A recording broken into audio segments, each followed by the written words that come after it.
Ipinahayag din ng isang US observer team na inimbitahan ni Marcos na sa dami ng katiwalian ng kanilang nasaksihan, naging questionable ang opisyal na resulta ng eleksyon.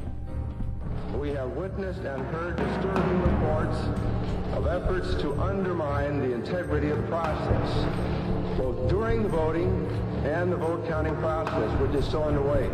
And I think these are the most damning comments that I've heard and the most dramatic event that I've witnessed in the course of my being in the Philippines.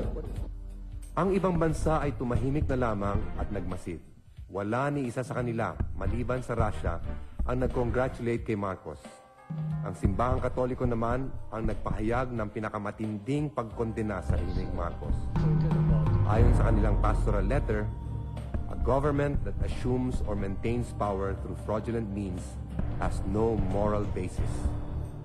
Para lalong ipakita ng oposisyon ang kanilang pagtutol sa huwad na pagkapanalo ni Marcos, nanawagan si Cory Aquino para sa isang malawakang kampanya ng civil disobedience at pag-boycott ng mga kumpanyang pag-aari ng mga kroni ni Marcos. I ask you to boycott 7 banks who have helped the usurper perpetuate his hold on power. I ask you to boycott San Miguel products. Binalak ni Cory na ipakalat ang panawagang ito sa iba't ibang dako ng bansa. Pumunta siya sa Cebu para pamunuan ng isang rally. At dito siya inabutan ng mga pangyayari noong February 22, 1986.